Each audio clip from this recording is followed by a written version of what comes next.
une nouvelle piste dans la recherche du corps de Delphine Jubilard, introuvable depuis 18 mois, vient d'être médiatisée, le cimetière de Dalmaz.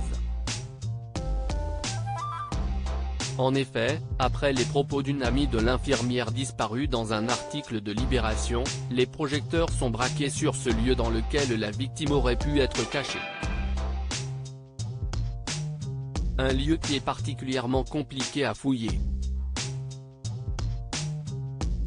Dans Libération, l'ami de Delphine, disparu dans la nuit du 15 au 16 décembre 2020 raconte avoir croisé Cédric Jubilard en mars 2021, aux abords du cimetière Saint-Dalmaz près de Cagnac-les-Mines.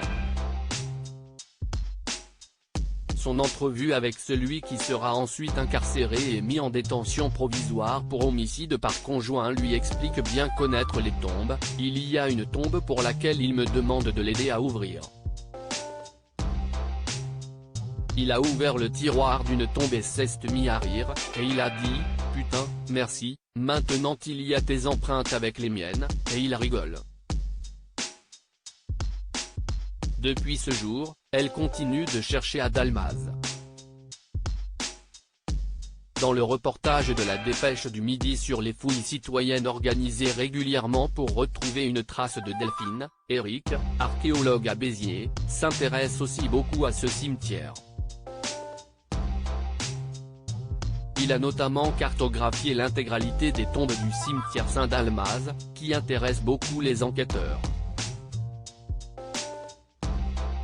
Il en a extrait un épais dossier, où sont répertoriées toutes les tombes suspectes, celles où Cédric Jubilard pourrait avoir caché la dépouille de sa compagne. Si son travail enthousiasme une proche de l'infirmière disparue, elle doit reconnaître, mais nous, on ne va pas ouvrir les tombes. En effet, selon une source proche du dossier qui s'était confiée à Libération, il n'y a rien de plus difficile à perquisitionner que des tombes. S'il faut en arriver là, ce ne sera qu'un dernier recours. Dans Le Parisien, une autre source a expliqué qu'il faudra probablement procéder par étapes et circonscrire d'abord ces recherches aux caveaux qui semblent avoir fait l'objet de manipulations assez récentes. Juridiquement rien ne s'oppose à une perquisition à grande échelle du cimetière selon l'ancien magistrat Régis Quérol. Il précise toutefois, aller fouiller dans un cimetière si est assez rare. Mais il n'y a pas de contrainte particulière à mon sens.